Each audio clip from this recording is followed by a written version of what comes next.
বিওর আমি আনিসুর রহমান আনিস আবারও একটি স্পর্শকাতর বিষয় নিয়ে আপনাদের সামনে হাজির হয়েছি। আপনারা হয়তো জেনেছেন যে আজ শুক্রবার সকালে ইসরায়েলের নিরাপত্তা বিষয়ক মন্ত্রিসভা গাজার পুরো এলাকার নিয়ন্ত্রণ প্রতিষ্ঠার পরিকল্পনা অনুমোদন করেছে, যেটা আসলে গাজা এবং ইসরায়েলের যে যে বিদ্যমান সমস্যা যেটা চলছে সেটা নিয়ে আসলে নতুন করে আবার শঙ্কার সৃষ্টি করলো। এবং এ ব্যাপারে আজকের সকালে যখন গাজার ইসরায়েলের নিরাপত্তা বিষয়ক মন্ত্রিসভা যখন সেটি অনুমোদন করে, এর ইমিডিয়েট পরেই জাতিসংঘ বলছে যে ইসরায়েলের গাজা দখলের পরিকল্পনা অবিলম্বে বন্ধ করতে হবে। এবং আপনারা তো জেনেছেন যে গত কয়েকদিন আগে ব্রিটিশ সরকার কিন্তু তারা 3টি শর্ত দিয়েছে, যে 2 স্টেট সলিউশন এবং ত্রাণ সরবরাহের সুযোগ সুবিধা করে দেওয়া এবং 3টি যুদ্ধ বন্ধ করা, এই 3টি শর্ত দিয়ে জুড়ে দিয়েছে। এবং বলেছেন ব্রিটিশ মন্ত্রিসভার প্রায় 255 জন এমপি ভোট দিয়েছেন এবং তারা বলেছেন যে যুদ্ধ বন্ধ এবং ত্রাণ সরবরাহে সুযোগ সৃষ্টি করা এবং 2 স্টেট সলিউশনের দিকে ইসরায়েলকে এগোতে হবে। আদারওয়াইজ সেপ্টেম্বর মাসে ব্রিটিশ সরকার গাজা ফিলিস্তিনকে স্বীকৃতি দেবে, একটা রাষ্ট্র হিসেবে স্বীকৃতি দেবে। এবং ঠিক এরপরে আরও 2-1টি রাষ্ট্র যেমন অস্ট্রেলিয়াও আরও কয়েকটি দেশ এর মধ্যে কিন্তু ঘোষণা করেছে যে তারাও আগামী সেপ্টেম্বরের মধ্যে ফিলিস্তিনকে স্বীকৃতি দেবে। এবং এরই মধ্যে আজ সকালে যে ইসরায়েলের প্রতিরক্ষা বিষয়ক মন্ত্রিসভা গাজার পুরো নিয়ন্ত্রণ প্রতিষ্ঠার পরিকল্পনা অনুমোদন করে, যেটা আসলে এই অঞ্চলে আবারও নতুন করে টেনশন সৃষ্টি হবে বলে অনেকে মনে করছেন। এবং যেটা শুক্রবার ইসরায়েলের মন্ত্রিসভা অনুমোদন করার পরেই কিন্তু জাতিসংঘের পক্ষ থেকে একটা বিবৃতি দেওয়া হয়েছে, ইস্যু করা হয়েছে, যে তারা বলেছেন যে ইসরায়েলের গাজা দখলের পরিকল্পনা অবিলম্বে বন্ধ করতে হবে। গাজা দখলের ইসরায়েল পরিকল্পনা অবিলম্বে বন্ধ করতে হবে বলে জানিয়েছেন জাতিসংঘের মানবাধিকার বিষয়ক প্রধান ভলকার তুর্ক। শুক্রবার এক বিবৃতিতে একথা বলেন তিনি। এর আগে পুরো গাজা দখলের বিষয়ে মত দেন ইসরায়েলের যুদ্ধকালীন মন্ত্রিসভা, বা দ্রুত সময়ের মধ্যে প্রতিহত করার আহ্বান জানিয়েছে জাতিসংঘ। এ খবর দিয়েছে বার্তা সংস্থা রয়টার্স।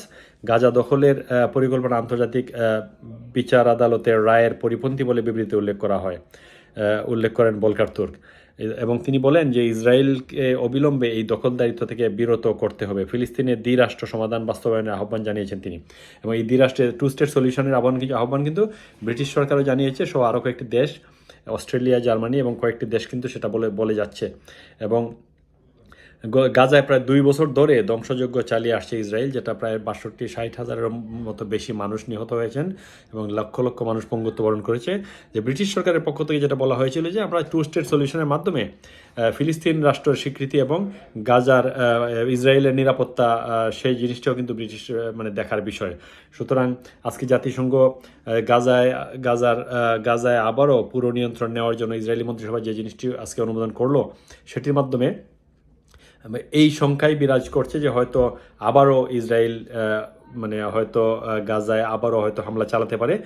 এই জন্যই জাতিসংঘের পক্ষ থেকে জাতিসংঘের মানবাধিকার বিষয়ক প্রধান ভলকার তুর্ক আজকে একটি বিবৃতি দিয়েছেন, যে আজকেই বলেছে আজকে গাজার ইসরায়েলের মন্ত্রিসভায় অনুমোদনের ঠিক ইমিডিয়েট পরেই জাতিসংঘের পক্ষ থেকে বলা হয়েছে যে এই জিনিসটা যদি এমন করা হয় তাহলে আন্তর্জাতিক আদালতের রায়ের বিরোধী লঙ্ঘন এবং এটা বিপর্যয় বয়ে আনতে পারে।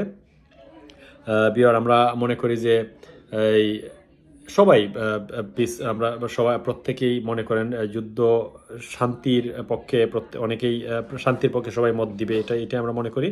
এবং ইসরায়েলের পক্ষ থেকে যে মতামতটি আজকে নিয়ন্ত্রণ প্রতিষ্ঠা পরিকল্পনা অনুমোদন করেছে নিরাপত্তা বিষয়ক মন্ত্রিসভা, সেটা আসলে দুঃখজনক এবং জাতিসংঘের সাথে সাথে বিশ্বের বিভিন্ন দেশের শান্তিপ্রিয় মানুষ এবং শান্তিপ্রিয় দেশগুলি অবশ্যই যুদ্ধবন্ধের পক্ষে কথা বলবেন বলে অনেকে মনে করছেন। এবং দেখা যাক ইসরায়েলের পক্ষ থেকে কোনো প্রতিক্রিয়া। ইতিমধ্যে কিন্তু গত বৃহস্পতিবার ইসরায়েলি প্রধানমন্ত্রী বেঞ্জামিন নেতানিয়াহু বলেছেন যে গাজায় তারা পুরোপুরি নিয়ন্ত্রণ প্রতিষ্ঠা করতে চায়। আর এরই পরিপ্রেক্ষিতে শুক্রবার মন্ত্রিসভায় তাদের এই জিনিসটি অনুমোদন করে এবং জাতিসংঘের পক্ষ থেকে সেটা অবিলম্বে বন্ধ করতে হবে বলে জাতিসংঘ মতামত দিয়েছে। বিহার, আমার ভিডিওটি যদি ভালো লাগে please subscribe my YouTube channel আনিস্পিক। ধন্যবাদ আপনাদের সবাইকে।